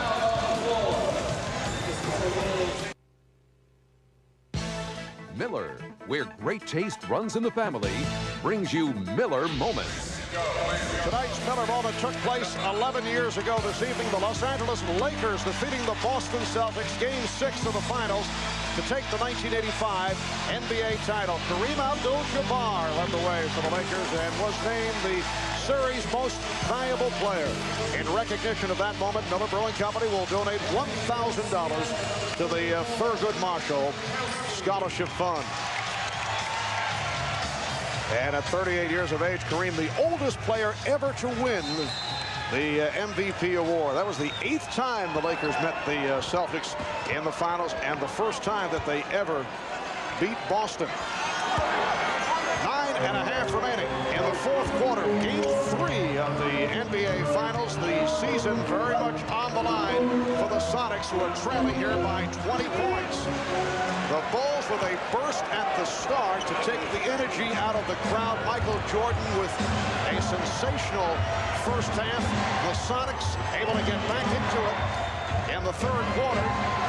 But the Bulls have come out strong here in the fourth.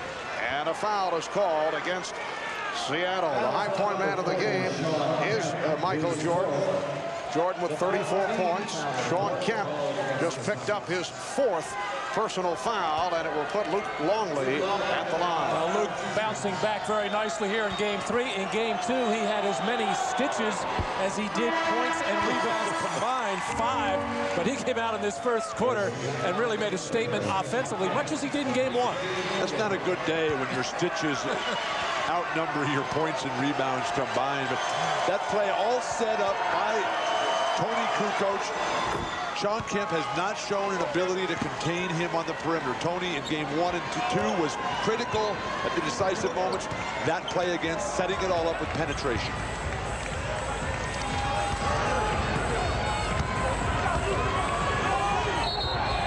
And a knee offered up by Longley. Indication from the official Dick Pavetta. That's 4. On Longley, the Bulls are now over the limit. Luke wanted his interpretation. Mark, that last offensive sequence for Chicago that Luke Longley ended up getting the shot, that shows how far Luke Longley has come. Career playoff high today. Early in the season, Scottie Pippen never would have dumped that ball off to Luke Longley. I mean, he would throw it to him in the beginning of the game, and Luke would drop it out of bounds or commit an offensive foul. Now, though, after a year with Jordan, he's fully developed. The Bulls 84, and the Sonics 65.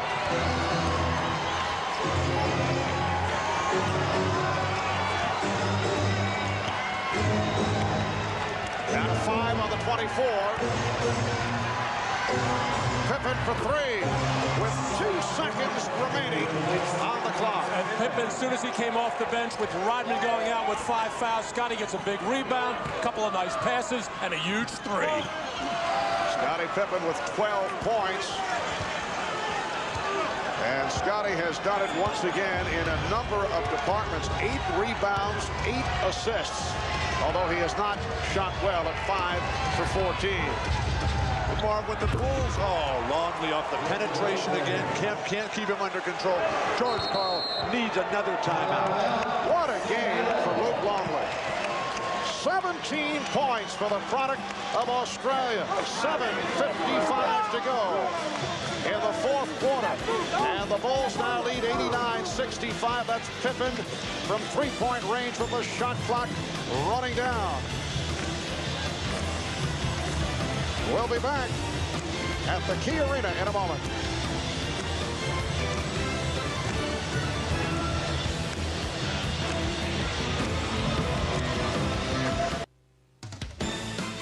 The NBA on NBC is brought to you by Goodyear, #1 in tires. By Prudential, live well, make a plan, be your own rock. And by New Miller Beer, the brand new beer from Miller with big flavor that goes down easy. We are coming up on 7 p.m. here in the Pacific Northwest with just under 8 minutes to go in the 4th quarter. A reminder, following our telecast here on NBC, we invite you to tune to CNBC on your cable system for an NBA Finals post-game special. Our entire cast will be on hand to recount the game with highlights. We'll hear from some of the players. You'll see some of the press conferences as we look back at Game 3 here in Seattle. Gronkowski with a second field goal.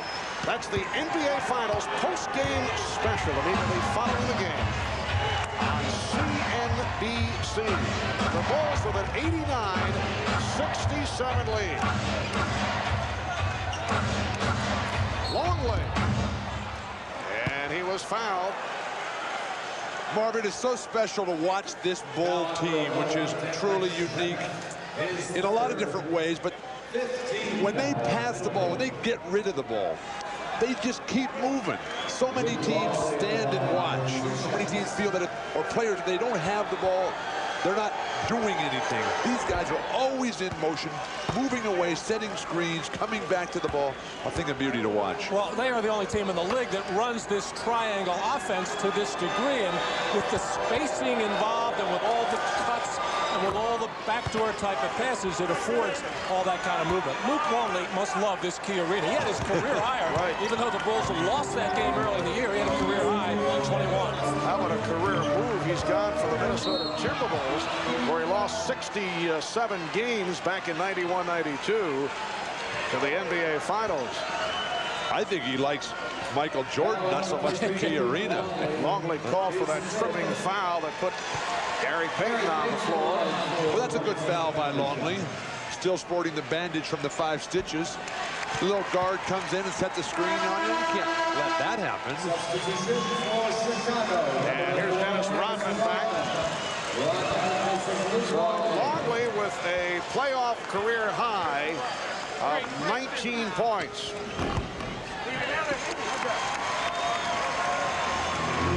This game being seen worldwide, but you know they're enjoying it in Luke's native land of Australia, a member of the 1988-1992 Australian Olympic teams.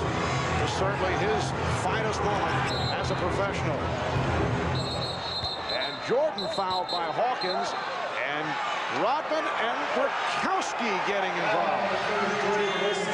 And Phil Jackson at the other end of the floor taking a very long look and now whistling to his team out there. He does not want Dennis to do anything that is not going to have him ready for a game 4. You just have your heart in your throat at all times when they get tangled up. And see, Dennis initiates all that by getting his arms tangled up underneath the other player and then makes it appear that in this case Frank Brickowski is doing the holding. Once again, with the game not in the balance, a 22-point lead. But these are certainly two of the freest spirits in the NBA. We don't need any sort of altercation here that would take away from this beautiful exhibition of basketball today by the Chicago Bulls. Now, would this be considered taunting? I was just going to say, why is that not taunting? Just a look and almost baiting Frank Brickowski to do something. Dennis has to settle down, play basketball, go play golf with Michael Jordan tomorrow and get ready for game 4. But if you can't stand there at attention and look at somebody with a blank expression on your face, what are you allowed to do? I think that was a bit more than right.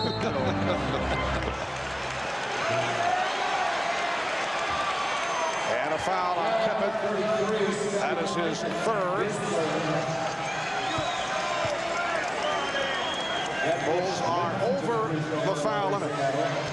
Coming into this NBA Final Series, all the Bulls were saying that, well, the 72 victory season is certainly wonderful. They're able to roar through the playoff, beating Miami and then New York and Orlando. But it wouldn't mean a thing. They felt it wouldn't mean anything until they, as Michael Jordan put it, completed the picture. And they are now playing for a place in NBA history. And they wanted to come up with an effort here tonight, at least in one of these games, that would be clear-cut, because they have felt that they have not played well against the Sonics, and they have certainly come through here this evening. Marv, they won't admit it because they don't believe in taunting the opposition, but they had to have a meeting between the key guys and said, hey, look, let's go undefeated during these playoffs. They did lose the 1 to the Knicks in game 3. And again, Brickowski and Rodman come together, and the officials very quick to move to that scene. Brickowski with number 4.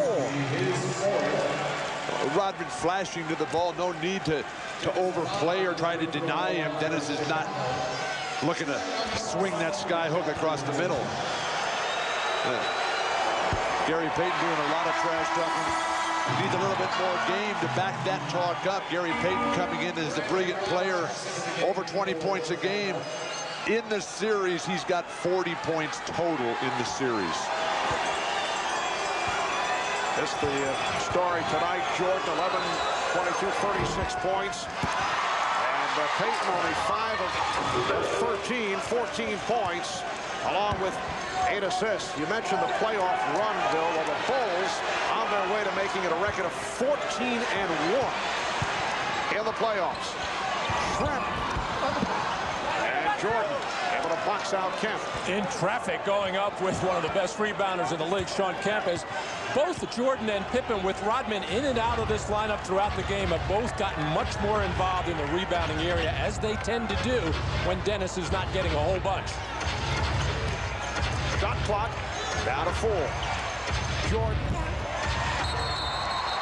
And Rodman and Brickowski get involved. It looks like Pavetta has given the ejection sign. This has been brewing the last couple of minutes. I think he's thrown both out of the game.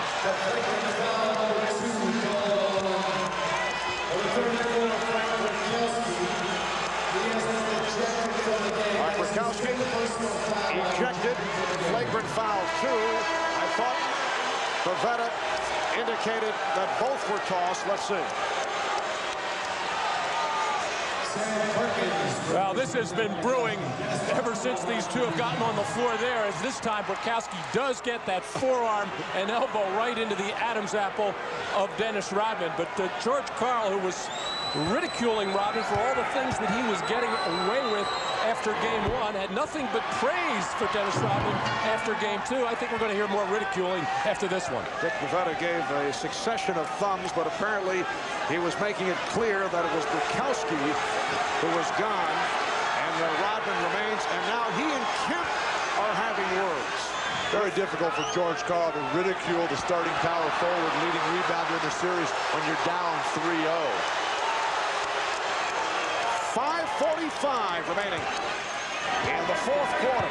Phil Jackson should do this game a favor, maybe take Rodman out. Rodman and Kemp coming together, and Kemp picks up number 5. On the other hand, Phil Jackson may be enjoying the fact that Dennis Rodman has gotten into the heads of the Seattle players. And Michael Jordan just came over giving us a look as if to say he's kind of amused by it, but what's going on here? And Phil Jackson just peeking up at the clock again, wishing this thing would end without getting any further incident from Dennis Rodman. Phil Jackson, I'm sure, has already started thinking about Wednesday, and he knows they'll want to have Dennis Rodman on the floor. Dennis is quick to point out that he has not thrown a punch in 10 years in this league. Bulls 96 and the Sonics 70 in a blowout. Sonics did rally, got within 11 with their surge in the third quarter, but the Bulls picked it right back up in the fourth. We're coming up on 5 minutes remaining in the fourth quarter. Again, Mark, a nice play by Gary Payton, but just one guy involved. Dribble up the whole way, get in the post. Everybody else standing around watching for Seattle. Here's 3 men involved, and then come back to the weak side. Kukoc, foul. And he will head to the lines on Perkins. Bill Wennington checking in. Dennis Rodman very upset that he's the man going to the bench. And I'm sure Phil Jackson will breathe a sigh. Well, for Dennis, certainly a guy who enjoys the circus atmosphere that he has created.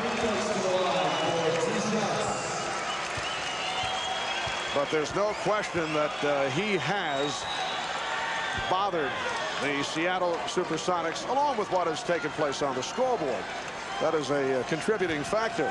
It's embarrassing, Marv, to get blown out in your home court. You come back, you wait all these years to get back to the finals. The disappointments the last couple years, first-round playoff losses. They think they got it going. They play Chicago well 2 times and then come back here and lay down.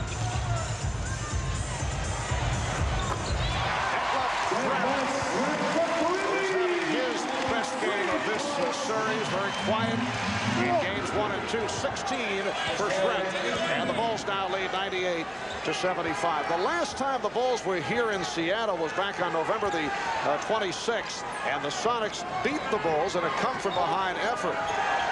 That was more than 6 months ago, though. Shot clock down to 1. Bushler.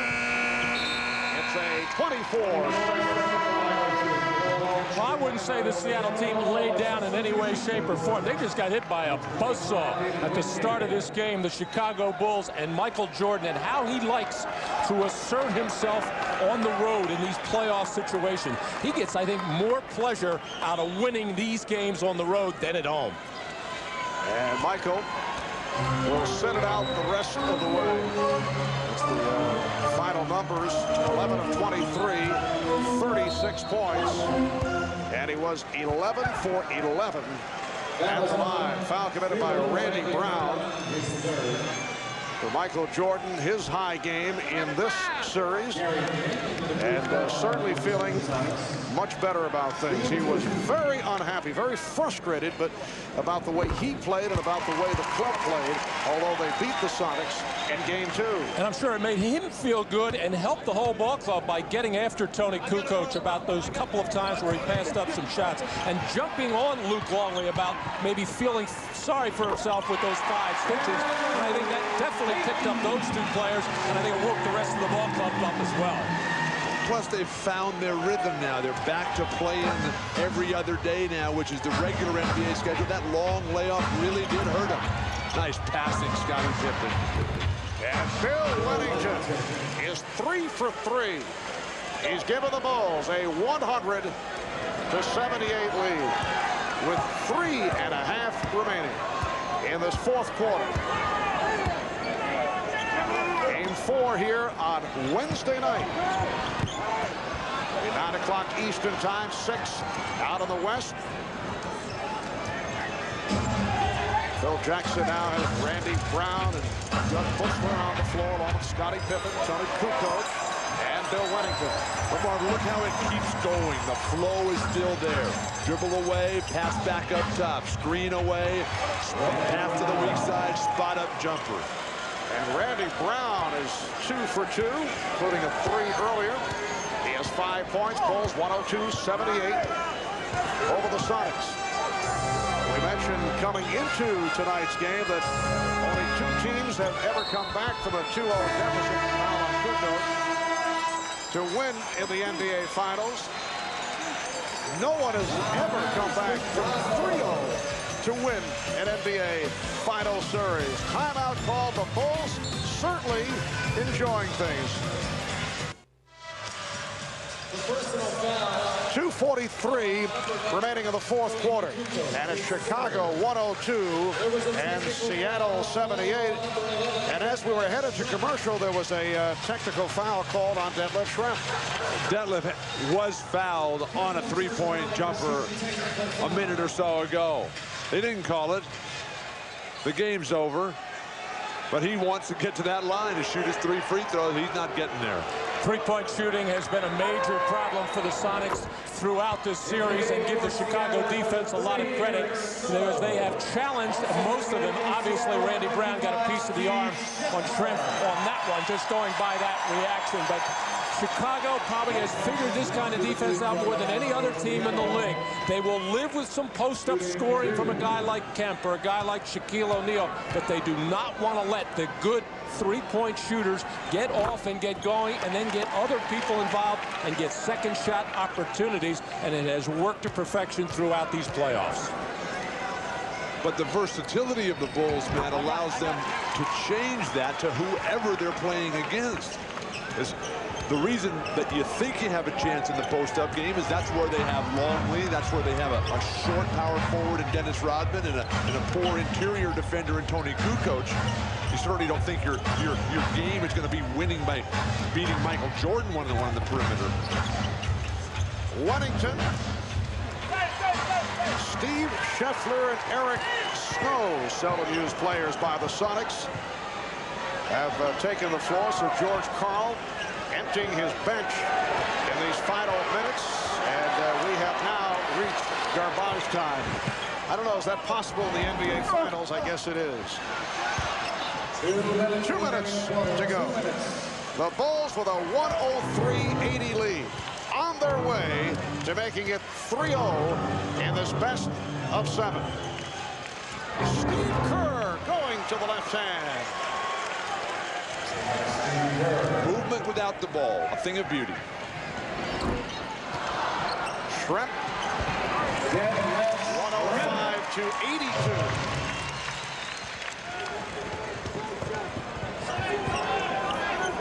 And we're down to a minute and a half to go. This crowd is filing out. They have waited to the last few moments. Bushler able to drill it.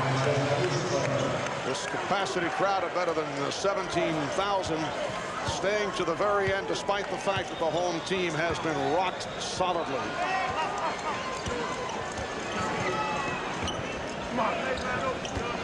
Hawkins on the fake.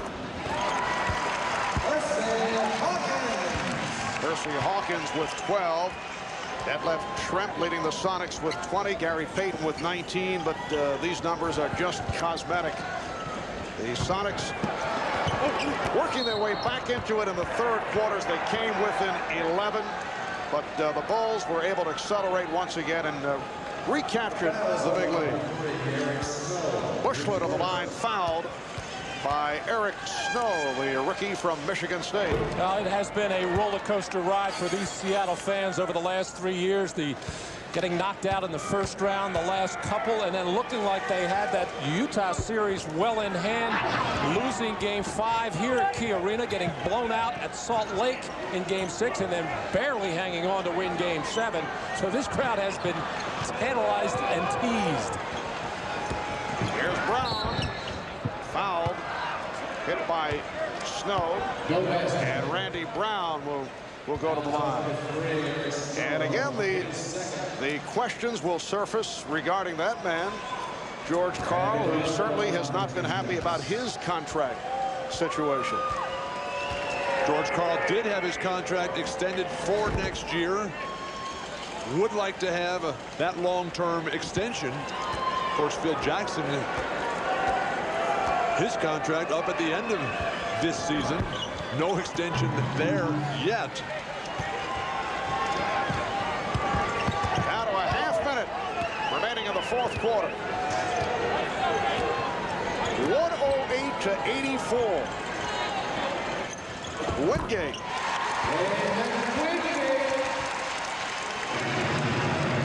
So the Chicago Bulls in a blowout of the Seattle Sonics. They opened up with a burst, anticipating the high energy from this crowd. And they were able to just take it all out of the Sonics right at the start. Time has run out. The Bulls winning Game 3, 108-86. The Bulls led by Michael Jordan, who finished 11 of 23 from the field, 36 points. And now the Bulls and the Sonics look to game number 4 here in Seattle on Wednesday night. That'll be a 9 o'clock start in the East, 6 o'clock on the West Coast. All right, let's go to Ahmad Rashad with Michael Jordan. Ahmad? All right, thanks, Marv. Michael, finally a game that you guys can feel some satisfaction with. You won the last 2 games, but really not played very well. Today you played excellent. Well, I thought we were going to give it away a little bit in the third quarter, but I think the first half we came out and basically took the crowd out of the game and took some of their momentum very early. And from that point on, I think we tried to control everything, and we pretty much did. I think when they started making a run at us in the third quarter, we just had to find something to contain them and slow them down because they were coming very hard. How do you account for that start that you had today? Because in Game 2, you guys started, very lethargic, no energy, but not tonight. Well, as I said, I think when we get on the road, we become a little more focused. We go out and we know what our jobs are, and we don't have to worry about family tickets and a lot of distractions that we have to go through, man. It's good to be on the road so we can bond together and play better.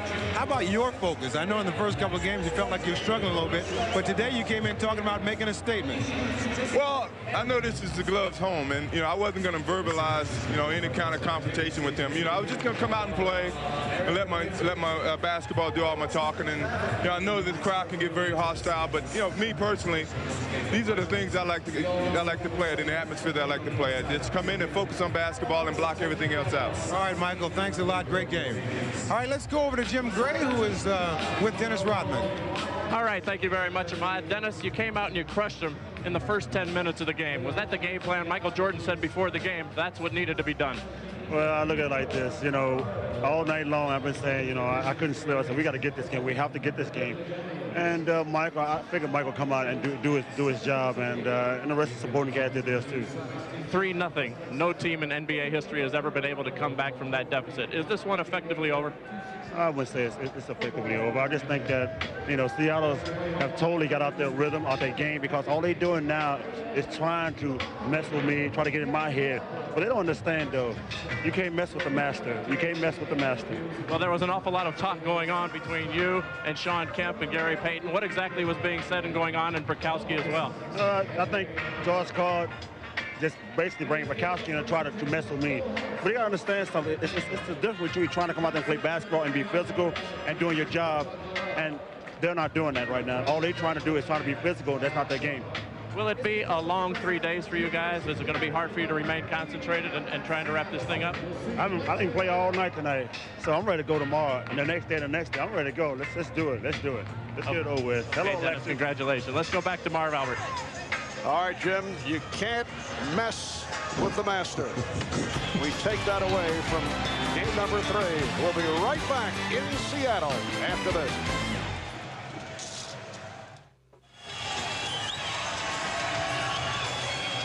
Back in Seattle, the Bulls with a 108-80